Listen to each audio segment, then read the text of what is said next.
Welcome to a new video from MC Monster Ripoff. This is Mo and I'm glad to be your presenter in this video. This video is going to be dedicated to discuss how you can fine-tune your chosen large language model under the MLX framework on any Apple Silicon device. I've made a video previously about how you can do the same on MLX, but this video is going to be more elaborative. And these videos are going to be composed of a number of sections. In the first section, I'm going to be explaining what are the pieces of software and dependencies that would need to be installed in order to crack on with the fine-tuning process. And then we're going to be jumping on how we can create a data set that we can use in fine-tuning our proposed and chosen LLM or large language model, and how we can convert the data into a template that can be digested easily by the large language model. And then we're going to be discussing how we can tune the hyperparameters in order to ensure an efficient usage of the available computational power. We're going to be discussing some mathematics behind the whole process and how we can make it work for our use case. And then we're going to be evaluating the model and compiling the adapters with the original MLX model. And last but not least, we're going to be discussing how you can deploy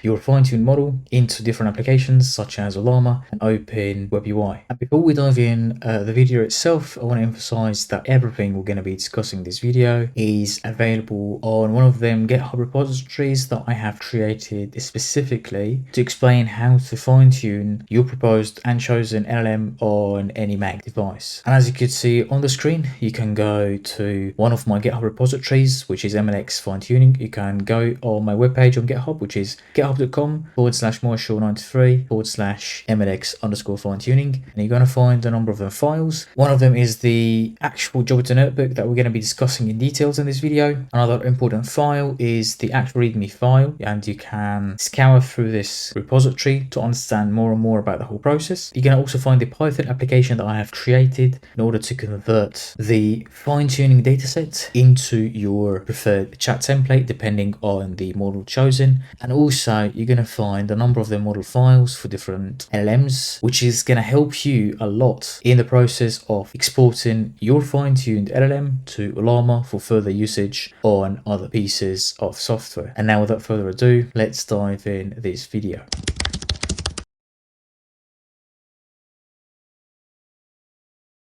So now let's start with the first section in this video, which was all about installing the important piece of software for this to work and also the important dependencies. So let's start with the first one, which is we need a programming language, and the programming language of choice is Python. So you can go to python.org/downloads/macOS, and then you can download your preferred version of Python. I would say stick to 3.11, 3.12. That's going to be the safest option. Sometimes the newest versions, they don't work smoothly with different packages due to the support issues. And then we would need to have sort of an integrated development environment, and my integrated development environment of choice is Visual Studio Code. So you can go to code.visualstudio.com and then you can download it easily for macOS, and then you can go through the whole process of installation. We also need to have HomeBrew, which enables installing other bits and bobs on macOS. So you can go to brew.sh and then you can copy and paste this line of code into your terminal and press enter, and it's gonna download HomeBrew and install it. After you have installed HomeBrew, we need to add it to your path on Mac, and the easiest way to do that is through following these lines of code that I have already included within the Jupyter notebook. Make sure to change the word your username into the actual username on your device. And then after you do that, we need Git. Git is quite important in order to be able to clone different GitHub repositories, and the easy way to do that is in terminal. You will just need brew install git. Another thing to note concerning Python is make sure that you have pip installed. Sometimes for some reason the pip package manager, it's not by default installed, or there's a problem with the installation of Python programming language on your device. So make sure to type in python 3-m ensure pip-upgrade. This can help a lot. And then another thing that we need is Llama, and Llama basically is a piece of software that enables downloading open source LLMs, and you can chat with them or use them across various pieces of software. We are going to also need to install the MLX_LM Python library, and the easiest way to do that is by opening your terminal and then typing in pip install MLX_LM. We also need to install another important piece of software or a dependency or a Python package, which is OpenWebUI. And basically what this does is it provides a decent front end that you can use in order to chat connect with your models of choice. And OpenWebUI allows the connection to a wide variety of large language models providers, whether they are on the cloud or on device. And the easiest way to install it is by opening your terminal after you have installed Python, and then you can type in pip install open-webui. And last but not least, we need to clone the repository of Llama.cpp or C++. And Llama.cpp is quite important in order to convert the models from one format to another. So for example, from the safe tensors format to the GGUF format, which we're going to be doing towards the end of this video. And you can go to the Llama.cpp GitHub repository, which is on github.com/ggml-org/llama.cpp, and then you can click on code, and then you can either clone the repository itself or download it as a zip file in your preferred location, because we're going to be needing it towards the end of this video.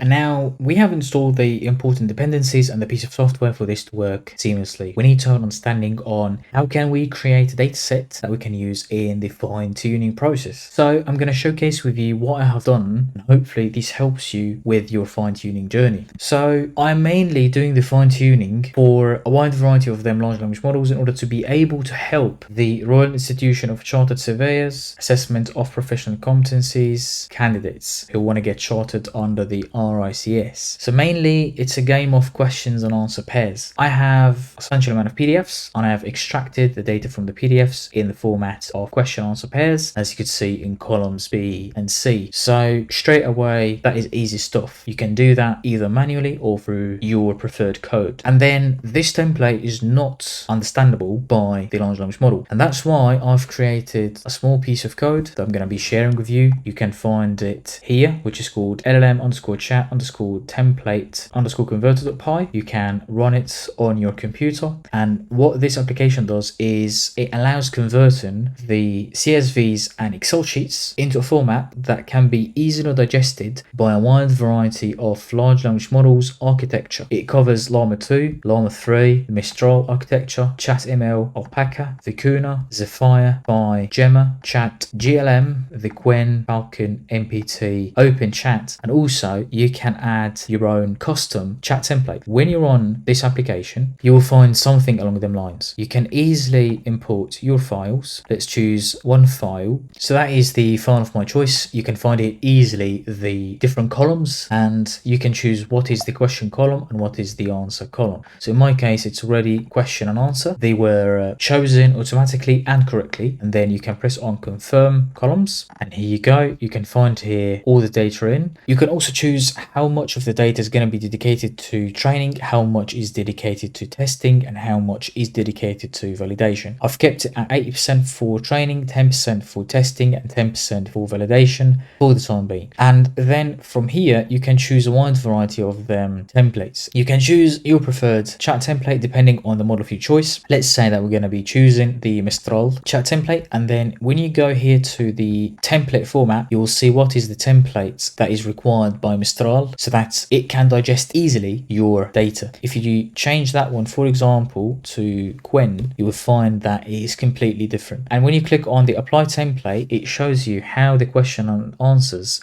in your dataset, they are embedded inside the chat template itself, and then you can generate the training data by pressing on that one. And this is going to create for you 3 different files: the test.jsonl, the train.jsonl, and also the valid.jsonl. And these are the requirements of the MLX library. It needs these 3 inside a folder that is called data, so that the fine tuning can happen seamlessly. And we're going to be discussing this in the next section of this video. So once you have done that, you are now ready to go, where we're going to be choosing different models, and then we can easily fine tune the chosen model depending on the dataset that you have actually created. And before we go to the next section of this video, it's worthy to note that one of the most important libraries in Python that you need to install is the HuggingFace hub library. And you can install it by typing in pip install HuggingFace_hub in your terminal. And that's quite important because we're going to be needing a HuggingFace token to download open source models from the HuggingFace website for our fine tuning journey.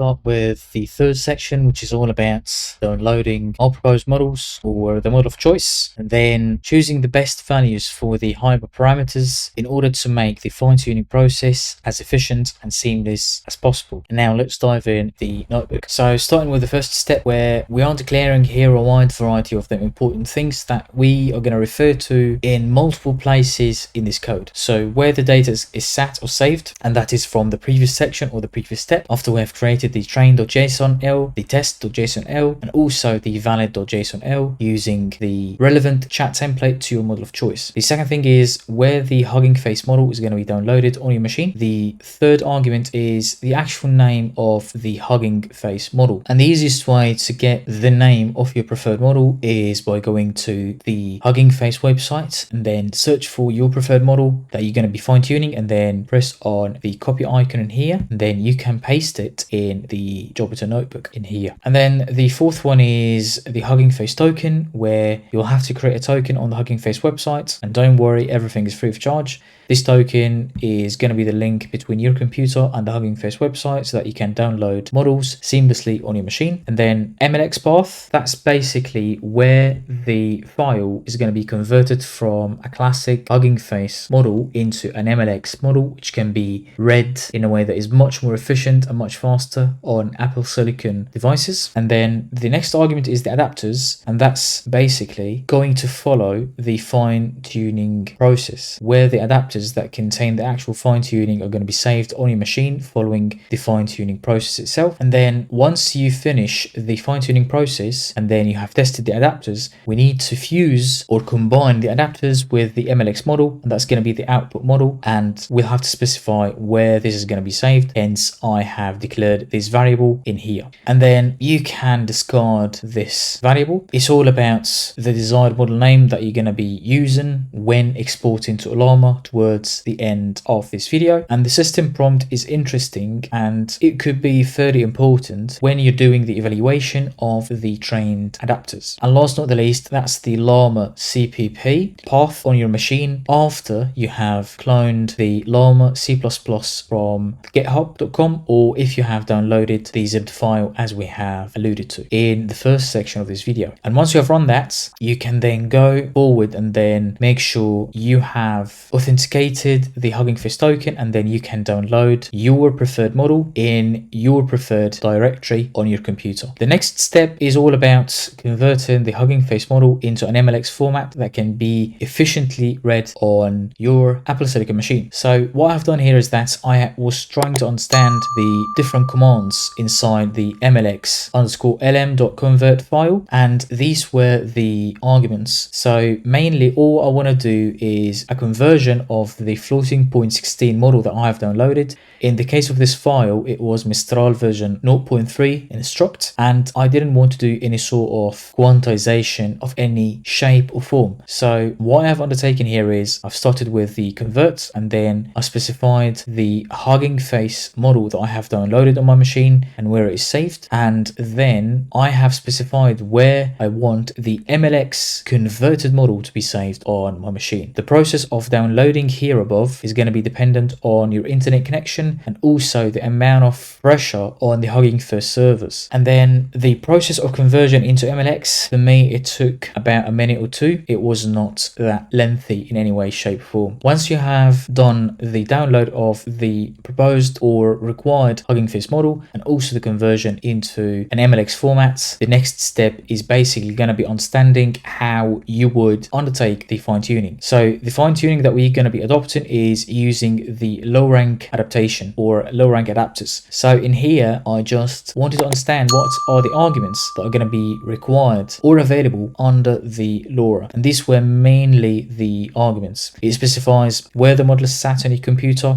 what is the type of the fine-tuning itself, how many layers you want to fine-tune, out of how many layers. So basically, each and every single model, it has a specific number of layers, which we're going to be discussing in a little bit. How many iterations you want to have have this fine tuning running for, what is going to be the learning rates, and so on and so forth. And we're going to be discussing each and every single argument in a little bit, because that step is the most important step in the whole code, and this is going to define if the output of the fine tuning is going to be something smarter or it's going to be dumber than the original model. So what I have done here, you'll find the complete explanation of each and every single argument in here, and you can have a read at your own pace. But I'm going to be discussing an actual practical implementation and how to make sure that the low rank adaptation is nailed in order to maintain the highest level of efficiency in terms of computational power, and also in order not to waste your time. So let's start the LoRA itself, or low rank adaptation, by specifying where the MLX model that you have converted up top is sat, and then we're going to be training the model itself on the data that we have converted from whichever format to whichever chat template, depending on your preferred model. And then the type of the fine tuning that we're going to be doing in this video is the low rank adaptation, so that's why I specified the LoRA. The next step is the number of layers, and here you have to do your own research. What we mean by the number of layers is how many layers out of the overall number of layers in your model that are going to be fine-tuned. In Mistral, for example, based on reading online, it is composed of 32 layers. So why did I choose 16? The answer is quite simple. Lots of articles online, they specify that 40 to 80% of the layers could be fine-tuned if you want to have a very specialized large language model for a very specialized task, which is my case. So I took a decision to be playing about the 50% mark so that I don't waste my time and I would have an easier way of evaluating the models. So I multiplied 50% multiplied by 32,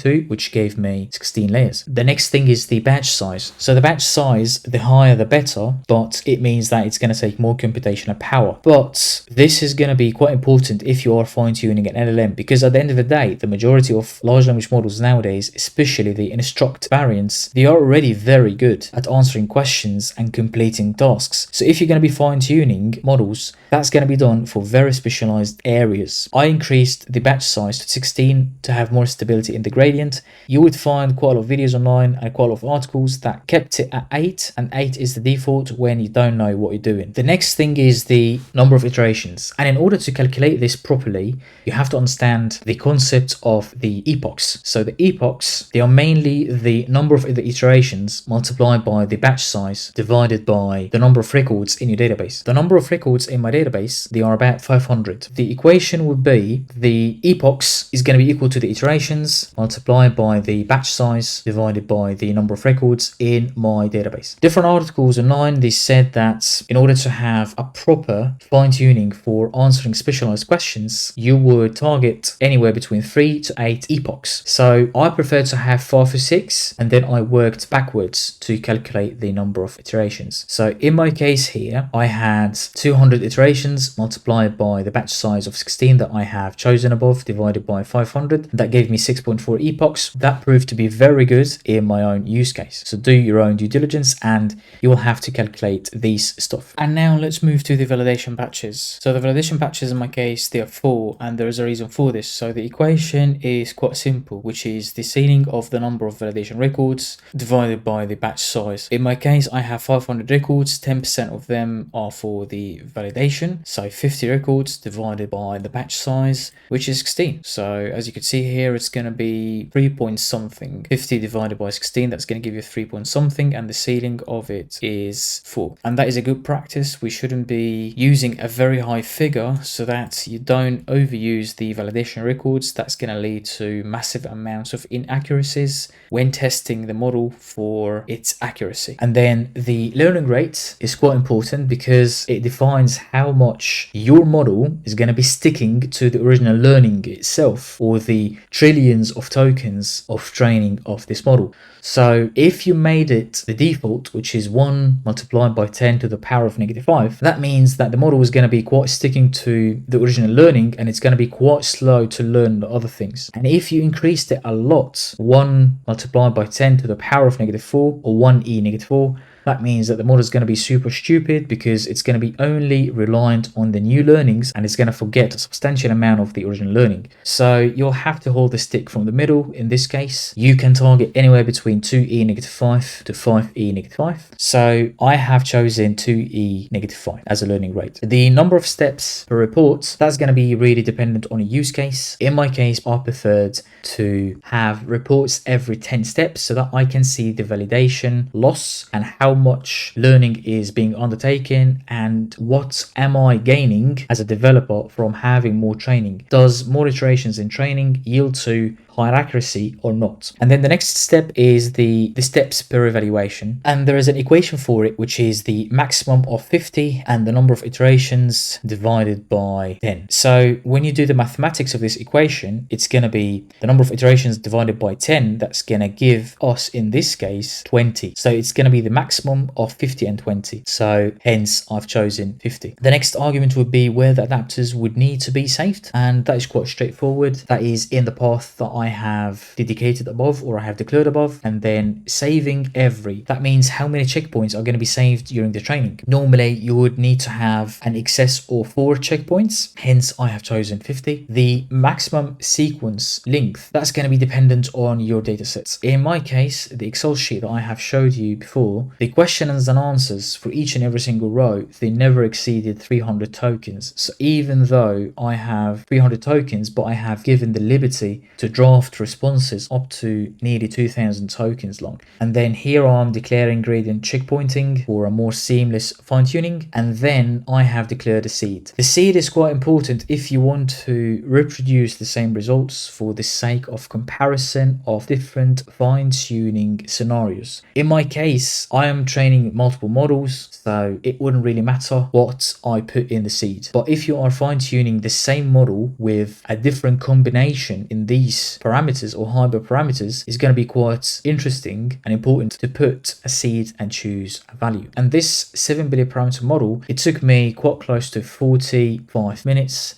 And as you could see here, the peak memory usage was something in the range of 18 to 20 gigabytes. And again, I was training the full-sized BF or floating point 16 model. One thing that is important to note that I have obtained a substantial amount of accuracy when I was fine-tuning smaller models such as the Llama 3.2 3 billion parameters in Struct. And the memory usage in the other case was about 12 gigabytes, and it took about 22 minutes when I chose the perfect combination in the hyperparameters, and the accuracy was spot on. So there is a measure for the accuracy to determine where the adapters are sat. So the MLX LoRA file, it has an argument which is called test, and it can give you the test loss and the test perplexity. And I have here explained thoroughly what is meant by the test loss and the test perplexity, and there are here some ranges which can give you an idea about which values are the best and which values are not the best. And in different combinations, I managed to obtain some figures quite close to 2 in the test loss, and also I managed to get about 18 in the perplexity on other models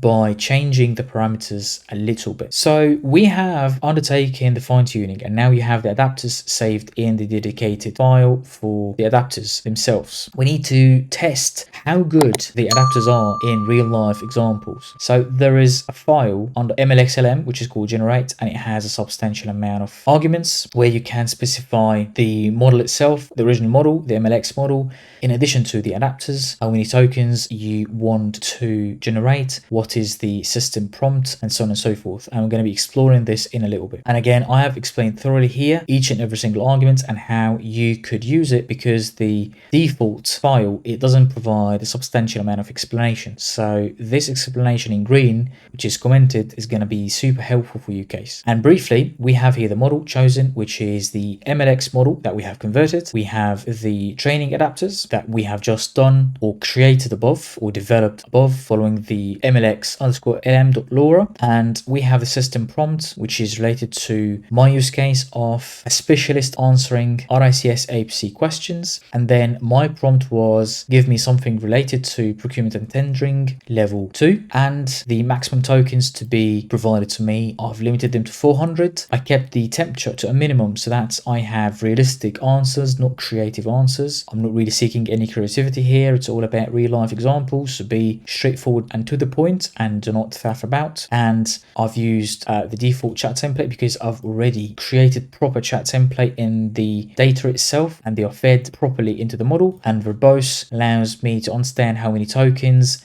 I have inputted and how many tokens were spit out to me or given back to me, and what is the speed of processing the tokens and generating the tokens. So in here in level 2, the answer itself was quite spot on, that the candidate was involved in a number of the bits and bobs, and the candidate was also involved in other bits and bobs, and so on and so forth, which is what I would expect from a level 2 submission related to any area of competency, where the candidate would do stuff, not just know about them. And I have tried to be a little bit cheeky by asking another question, so following the same exact code, nothing has changed. The only thing which changed is the actual prompt. So give me an example related to level 3. So level 3, I would expect to have a piece of advice from the candidate, and that's what it did here. I have also advised clients on something. I have advised as well, so it is providing a very good result. It needs to be refined a little bit, but that's the nature of it. Whatever the answer that is provided by the candidate, it always needs to be refined a little bit to suit the needs. And then I did it again in here, but that's quite repetitive. I don't want to waste anyone's time. So I am happy with the performance of the adapters. So now let me fuse the adapters to the MLX model so that I can create or develop an MLX fine-tuned model. So there is a file which is called fuse under the MLX_LM library, and these are mainly the arguments. So when you scroll down a little bit, you will find a full explanation for each and every single argument, where we are going to be stating what is the stock or non-fine-tuned MLX model, and then we need to specify where the fused model is going to be sat or saved, where are the adapters, taking into account the LoRA fine-tuning that we have undertaken above, in addition to the dequantization if we want to save it as a floating point 16, which I have done. So when I scroll down in here, you will find the same 4 arguments. I'm stating the path of the stock MLX model, where the model needs to be saved after it is fused with the adapters, and I have stated that I want it to be dequantized, so that is a floating point 16 model. This step took probably a couple of seconds. It wasn't lengthy at all. The lengthiest step in the whole process is the actual fine-tuning using LoRA. And then I was trying to test the model for correctness, so I was using the same generate. Now the model, I have changed it from the MLX model to the output directory, which is basically the fine-tuned model, which contains the stock model in addition to the adapters. And the same thing with a temperature that is even smaller, and it was pretty spot on. I was trying to get it to give me level 3 example, and instead you have been able to advise.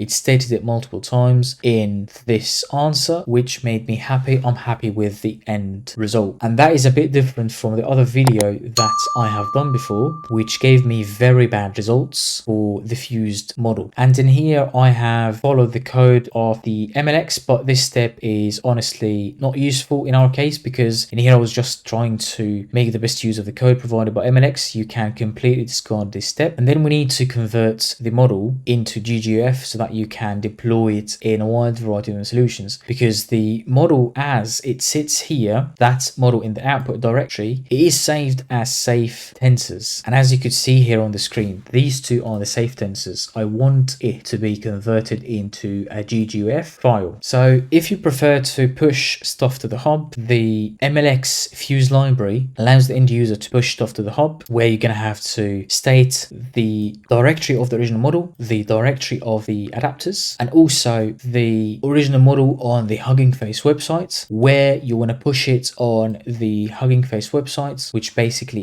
is your username and your preferred repository that you're going to be creating on your HuggingFace account. And last but not the least, if you want it to be floating point 16. For me, I wasn't really bothered to do that. I've just done it to make sure that I have this code working, but if I have confidential information, I'll prefer to keep it to my computer, and that's what I've done here. So you would need to convert using the GGUF. So the easiest way to do is through Llama.cpp. So what I've done here is that I've changed the directory to move inside the Llama.cpp that we have cloned from the GitHub repository as per section 1 in this video. And And then I was trying to understand what are the arguments in the convert HuggingFace to GGUF.py, and these are the arguments, and we're going to be exploring them in a little bit with some explanation. So what I've done is I have activated the convert HuggingFace to GGUF.py file, which is inside the Llama.cpp, because we have already changed the directory here to go to Llama.cpp where it is saved. And then I was specifying the file that needs to be converted into a GGUF file. This is the MLX Finetuned model. So the out file is basically where you want to save the quantized file. I was quite lazy and I just chose the same directory, and what is the type of quantization that you want. And in my case, I chose the 8 bits quantization, and then I specified the no lazy, which forces the immediate loading of all the model weights whenever needed, which means that the validation is completed beforehand, and verbose mainly means to give me all of these updates while you are doing this process. This process also took maybe less than a minute, and that allows us to be in a very good place where we have the original model, which is downloaded from the HuggingFace website. We have converted it to an MLX format to be read efficiently by Mac devices. We have then fine-tuned that MLX stock model, and we have a folder containing the adapters. The adapters are then fused to the MLX stock model, and now we have a fine-tuned MLX model that we have converted also to a GGUF format for further usage. And now we're going to be elaborating further on how we can use it in other pieces of software.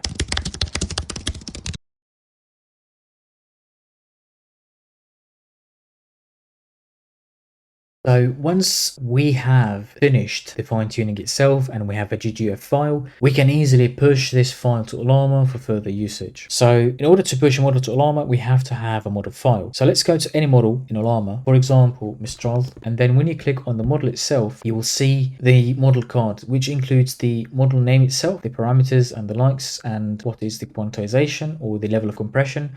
Then when you click on parameters, you will see what are the parameters or the chat template that we have created for the data in order to be understood properly by the model. And then you'll find the license of this model, and you'll also find the template for tool calling and other bits and bobs. And we need to be creating some sort of like a model file that is going to be talking to all of these pieces of details on the web page showcasing the model card. So let's do that. So you will find on the GitHub repository different files for different models. One of them is for the Llama architecture, one of them is for Quinn, and one of them is for Mistral. So let's start with the Llama. It doesn't really matter which one. Each one is going to be different. So I've started with the from. You would need to have the from, the parameters, the template, the system, and the license. So starting with the from, that says or tells Llama where your fine-tuned model sat on your computer. And then the second thing is the model parameters. You can specify as many or as few model parameters that you want, but make sure to state the start and stop tokens for your model of choice so that the model doesn't generate answers endlessly. And then the chat template itself, that is quite important because that helps the model to digest easily what you are throwing at it when you're doing chat completion, and it enables the model to be flexible enough when you are linking it with other tools to perform other tasks, or if you want to embed this fine-tuned model in an agentic framework. And that's what you could see here in this section. The next section is basically the system prompt. I would prefer to be as much detailed as possible in here. What are the main tasks of this model, how it's going to be helping the end user, and to what extent it can move, what is the level of flexibility in taking the decisions, because at the end of the day we're seeing quite a lot of models that are beginning to be reasoning. So what is the extent of reasoning, what is the extent of action, what is the extent of acting based on the feedback of the user and based on the prompts provided by the user, and how crazy they can go. And then last but not the least, it's for formality purposes the license, and that shows that you're a professional and that you're not messing about, and it helps the people to understand the extent of which they can use your model if you're going to be pushing it to the cloud for public use. And basically once you have created this file in whichever repository or directory on your computer, you can then go to where this model is saved, and then you can right click on the folder and then open in terminal, and this folder is where the model is saved or the fine-tuned model is saved. And then you can type in here Ollama create and then the name name of your model, so the designed model name, whatever it is, and -f model file, and make sure that the model file is the name that you're choosing here is matching